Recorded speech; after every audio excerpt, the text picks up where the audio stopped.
આજ રોજ જસદણ વિછિયા ખાતેના મારા વિધાનસભા મત વિસ્તારના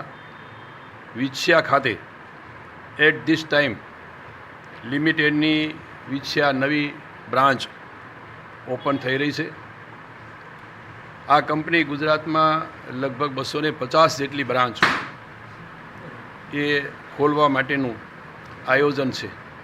એ પૈકીની આ વિછિયા બ્રાન્ચ જ્યારે અમારા હસ્તક ઓપન થઈ રહી છે ત્યારે હું પ્રથમ તો એટ ધીસ ટાઈમના સંચાલક મિત્રો અને એની ટીમને હું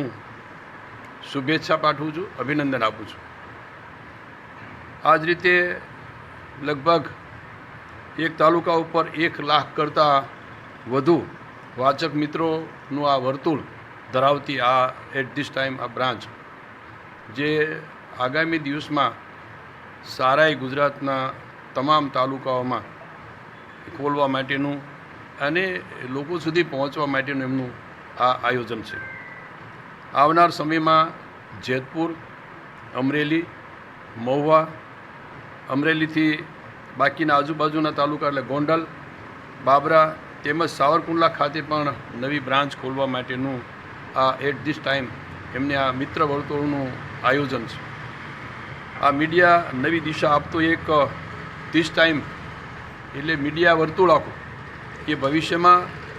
આખા ગુજરાતની અંદર આ રીતે લોક પ્રશ્નોને વાચા આપતું અને લોકોને હિતમાં ધ્યાન રાખીને, પ્રજાને ધ્યાનમાં રાખીને સરસ મજાનું કાર્ય જે કરી રહી છે એવી આ બ્રાન્ચ આગામી દિવસમાં પૂરા ગુજરાતની અંદર એમનું બ્રાન્ચ ખોલવા માટેનું આયોજન છે। News service, channel, application, live event,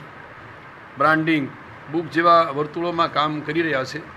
અને ભવિષ્યમાં એમને ગુજરાતના અનેક યુવાનોને તૈયાર કરીને આ દરેક બ્રાન્ચમાં રોકીને એમને તાલીમ આપીને પોઝિટિવ રીતે લોકોને ધ્યાનમાં રાખીને, જનતાને ધ્યાનમાં રાખીને વિશેષ કઈ રીતે લોકોપયોગી કાર્યો પણ અહીંથી આ બ્રાન્ચના માધ્યમથી આ એટ ધીસ ટાઈમ ન્યૂઝના માધ્યમથી થઈ શકે એ રીતનું આયોજન છે। ત્યારે આજે વિછિયા ખાતેથી આ બ્રાન્ચ ખોલતા અમારા સૌ આ વિસ્તારના સન્માનની આગેવાનો, પદાધિકારીઓ અને આ ખાસ કરીને જે અહીંયા ઓપન કરી રહ્યા છે બંને ભાઈ શ્રી સુભાષભાઈ, હર્ષદભાઈ અને આખી ટીમને હું શુભેચ્છા પાઠવું છું। અહીંયા અમારા બંને ભાઈ શ્રી ભાવેશભાઈ, હરેશભાઈ, અશ્વિનભાઈ અને એમનો આખું મિત્ર વર્તુળ અહીંયા ઉપસ્થિત રહેલા ત્યારે ફરી હું આ એટ ધીસ ટાઈમના સૌ મિત્ર વર્તુળને હું શુભેચ્છા પાઠવું છું અને ખાસ કરીને આ એટ ધીસ ટાઈમની ટીમ કે જે રીતે સરસ મજાનું આવું આયોજન કરી રહ્યા છે એટલે હું હૃદયથી એમને શુભેચ્છા પાઠવું છું। અમારા જસદણ વિસ્તારની અંદર આ વિસ્તારના ધારાસભ્ય તરીકે અને આ વિસ્તારના પ્રતિનિધિ તરીકે એક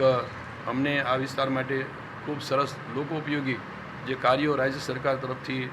અને ભારત સરકાર તરફથી થઈ રહ્યા છે એની વાત લોકો સુધી પહોંચાડવા માટેનું એક માધ્યમ અમારા વિસ્તાર માટે પણ બની રહેશે। ધન્યવાદ।